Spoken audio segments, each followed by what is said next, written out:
Welcome back sa aking channel. Muli, ako nga po pala si Teacher Girly.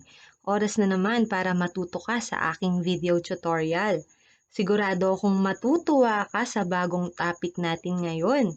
Pero bago tayo magsimula, gusto ko lang ipaalam sa inyo na masaya ako today dahil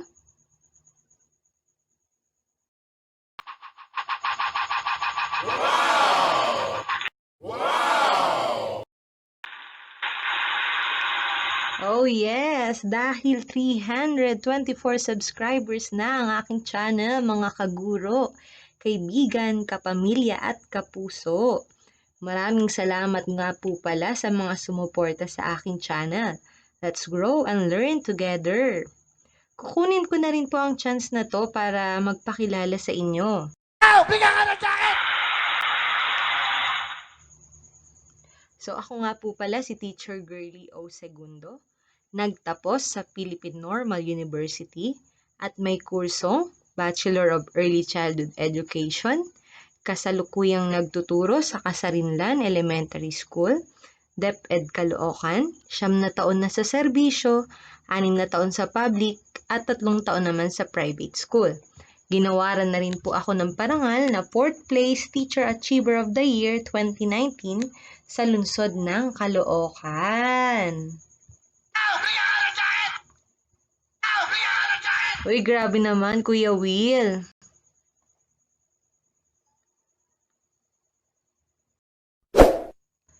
Baka ikaw, first time mo sa aking channel. Please like the video.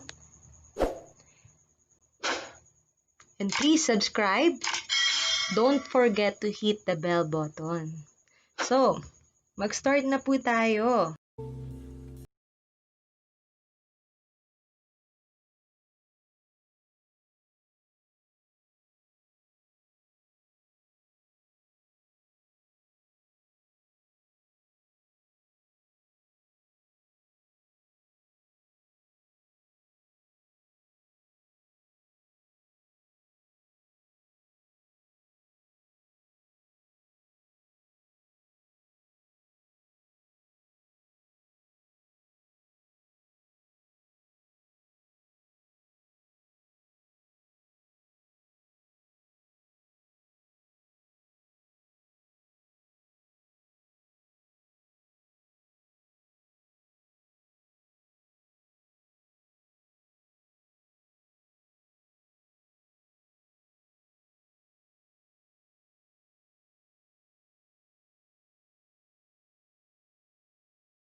pindutin ang shadow. Piliin ang offset, diagonal,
number 4. With preset 11, outer shadow, and soft round bevel. I-click ang logo and then click Pictures Effects.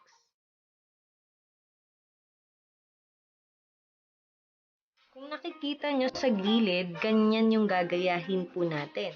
So, meron tayo ulit 3 step.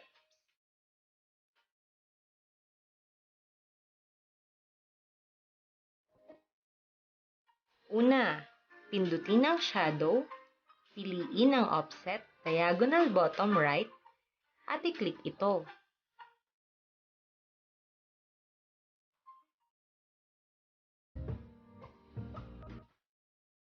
Pangalawa, pindutin ang preset, piliin ang preset 11, at i-click ito.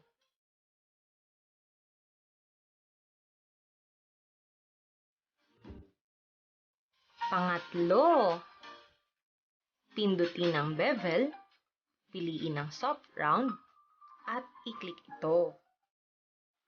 At sa puntong yan, makukuha na natin yung itsura ng nasa picture.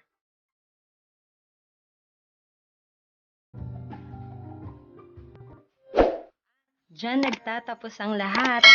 Thanks for watching. Please like the video and subscribe to my channel. Don't forget to click the bell button for more updates.